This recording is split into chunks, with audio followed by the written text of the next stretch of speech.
বাহরাইনের family visa, পরিবার visa এবং শ্রমবাজার নিয়ে আপনার জন্য 2026 সালের জানুয়ারি মাসের সর্বশেষ আপডেট নিচে দেওয়া হলো।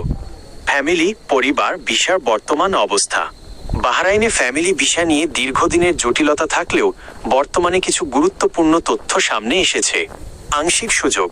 বর্তমানে দক্ষ পেশাজীবী যেমন ডাক্তার, ইঞ্জিনিয়ার বা উচ্চপদস্থ কর্মকর্তা যারা বাহরাইনে কর্মরত আছেন তারা নির্দিষ্ট শর্ত পূরণ সাপেক্ষে, যেমন মাসিক বেতন ন্যূনতম 400 বাহরাইনি দিনার বা তার বেশি হওয়া, তাদের পরিবারের জন্য ভিসার আবেদন করতে পারছেন।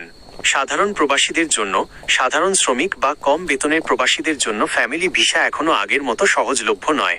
তবে 2025 সালের শেষ দিকে বাহরাইন সরকার নতুন একটি ফ্যামিলি ভিসা নীতি ঘোষণা করার কথা জানিয়েছে, যা নিয়ে বর্তমানে আলোচনা চলছে।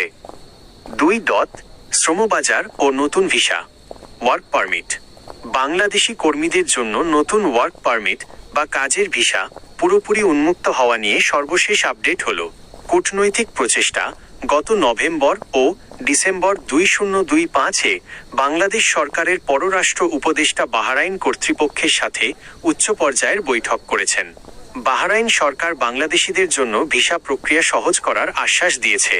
সতর্কতা: এখনো সাধারণ লেবার বা অদক্ষ শ্রমিকদের জন্য ভিসা পুরোপুরি উন্মুক্ত হয়নি।